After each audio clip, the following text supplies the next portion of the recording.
بسم اللہ الرحمن الرحیم۔ دنیا میں جتنے بھی انبیاء اکرام تشریف لائے، مشرکین لوگوں نے سب انبیاء اکرام کی خوب مخالفت کی، بلکہ کفار لوگوں نے انبیاء اکرام کو انہی کی قوموں نے طرح طرح کے مظالم دے کر شہید کر ڈالا۔ اس طرح اللہ تعالیٰ کے آخری نبی حضرت محمد صلی اللہ علیہ وآلہ وسلم کو بھی مشرکین نے بہت تنگ کیا۔ مشرکین نبی کریم کے معجزات دیکھ کر کئی بار خوف کے مارے کانپ اٹھتے تھے۔ ابن ہشام کی سیرت النبی پر اس وقت کی جانی مانی کتاب سیرت ابن ہشام بھی بہت ہی اونچا درجہ رکھتی ہے۔ ان کتابوں میں آقا دو جہاں کا ایک بہت ہی حیرت زدہ معجزہ بیان کیا ہے۔ اس معجزے کو بیان کرنے والے ابن اسحاق ہیں۔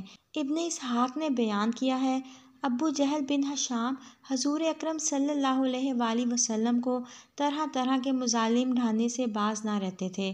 ابو جہل بن ہشام کو حضور اکرم صلی اللہ علیہ وآلہ وسلم کے ہاتھوں اللہ تعالیٰ نے کئی بار ذلیل و خوار کروا کر رکھ دیا۔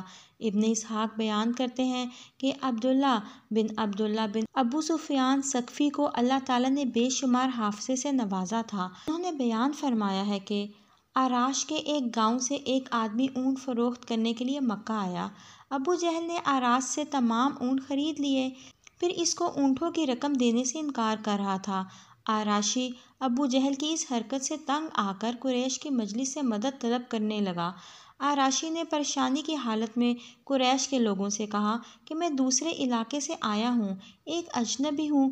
ابو الحکم بن ہشام نے مجھ سے تمام اونٹ خرید کر مجھے رقم دینے سے انکار کر دیا ہے۔ آپ میں سے میری کوئی مدد کر سکتا ہے؟ یہاں بہت سے مشرکین موجود تھے۔ انہوں نے کہا کہ حضور اکرم صلی اللہ علیہ وآلہ وسلم ہی آپ کو تمام حق دلا سکتے ہیں۔ آقا کریم صلی اللہ علیہ وآلہ وسلم مسجد کے ایک کونے میں بیٹھے ہوئے تھے۔ آپ نے حامی بھر لی کہ میں تم کو ابو جہل سے تمہارا حق دلانے کے لیے تیار ہوں۔ سب کے علم میں تھا ابو جہل آپ صلی اللہ علیہ وآلہ وسلم سے سخت دشمنی رکھتا ہے۔ آپ اسی وقت اس بندے کو ساتھ لے کر ابو جہل کے پاس چلے گئے۔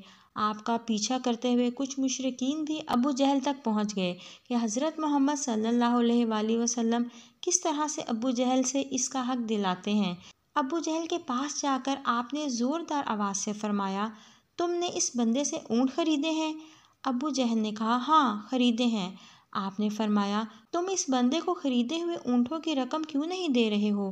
آواز میں اتنا رعب تھا کہ ابو جہل کانپ اٹھا اور کانپتے ہوئی آواز میں کہنے لگا، اے محمد میں ابھی دیتا ہوں۔ ابو جہل نے جتنی رقم کے اونٹ خریدے تھے وہ تمام رقم آراشی کو دے دی۔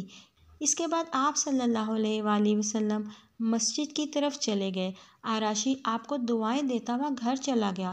جو مشرکین کے لوگ آپ کا پیچھا کرتے ہوئے ابو جہل کے گھر تک چلے گئے تھے، انہوں نے دوسرے لوگوں کو بتایا۔ ابو جہل نے جب آپ صلی اللہ علیہ وآلہ وسلم کی طرف دیکھا تھا تو ابو جہل کا رنگ زرد پڑ گیا تھا، ابو جہل کا جسم کانپ رہا تھا۔ اس نے محمد صلی اللہ علیہ وآلہ وسلم کے فرمانے پر فوراً حقدار کو اس کی رقم ادا کر دی۔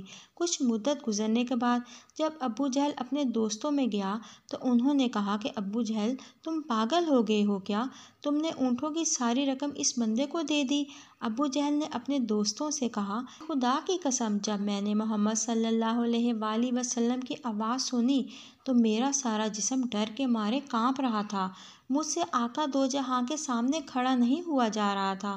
ابو جہل نے اپنے دوستوں کو بتایا کہ میں نے دیکھا کہ آپ کے پیچھے ایک سانڈا اونٹ کھڑا ہے، مجھے یہ ڈر لگ رہا تھا کہ اگر میں نے آپ کے سامنے حقدار کو اس کا حق نہ دیا تو وہ اونٹ مجھے ایک ہی حملے میں کھا جائے گا۔